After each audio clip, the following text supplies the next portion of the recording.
TitleMatchNetwork.com. Did you ever attempt to bring Owen over with you to WCW? Yeah, right away.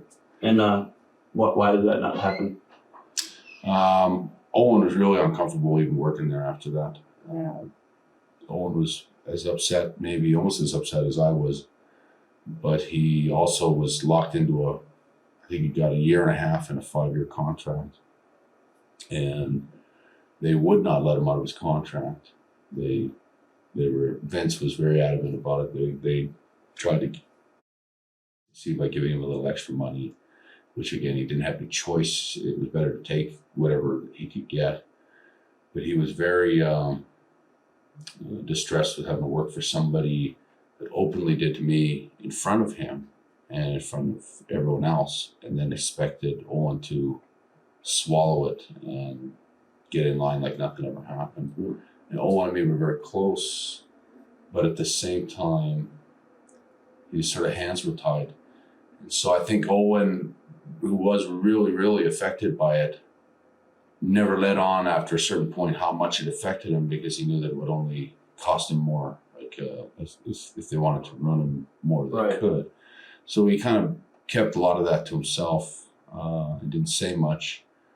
I know I had a conversation with Owen, many conversations over that time period, and I was trying to express to him how he should go about demanding a release. I said, you should tell Vince that you find it very awkward to work for someone who blatantly did what he did, and that you would feel just more comfortable if he would let you go.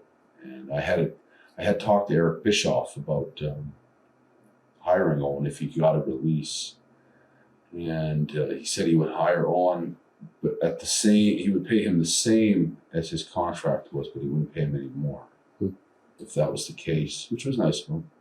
And I relayed that to Owen, and of course I think they upped his money maybe then, and then it got to be kind of like a little game. Right. And then that's when Eric started going, well, I'm not going to get into a thing here. Interesting. And so I remember Owen was kind of caught where he didn't know what to do.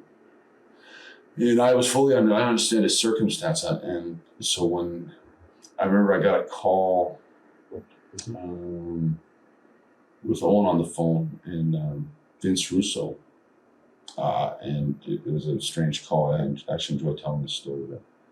But Vince Russo, of course, got on the phone. He was telling me how sorry it was such a shame that it ever happened, and on and on and on and on. And then it went on about how Vince had no choice. Vince had to do what he had to do. And I said, what are you talking about?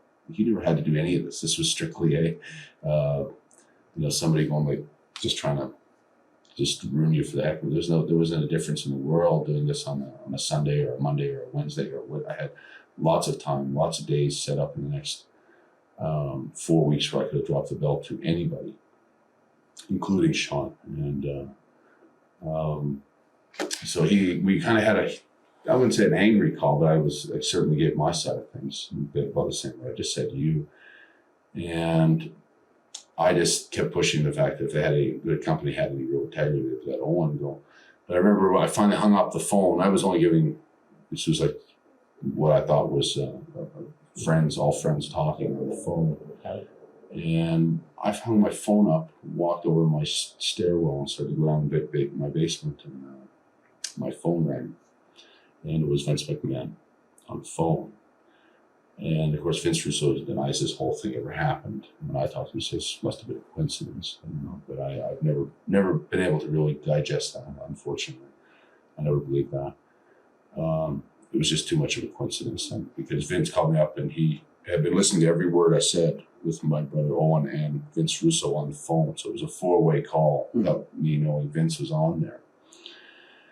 And he said right out, he said, if you stick your nose in Owen's business again, I will sue you for torso interference.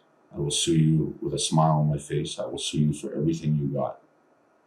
And anyway, gave me this big bad dog interview on the phone.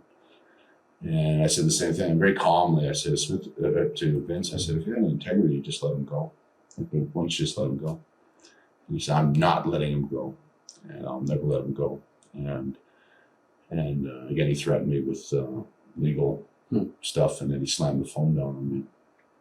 And that was the last conversation I had with Vince McMahon prior to meeting him at Owen's funeral. And so I called Owen a few minutes later, and I said, Owen, I can't get involved in your stuff. I can't wait. This is getting me into a lot of trouble.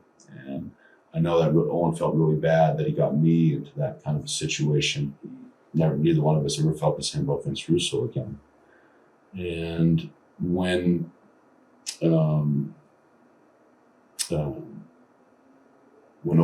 saw Owen, I think at Christmas time, he was very kind of almost quiet and kind of subdued and whatnot. And I pulled him aside and I said, "What's the matter with you?" He goes, "I thought you were mad at me." And I said, "No, I'm not mad.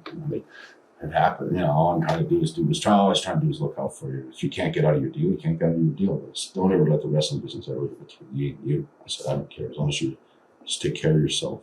And a lot of those words that I remember saying to him that day, they echo all the time. Because I wish I'd been there to kind of watch out for him a little more. TitleMatchNetwork.com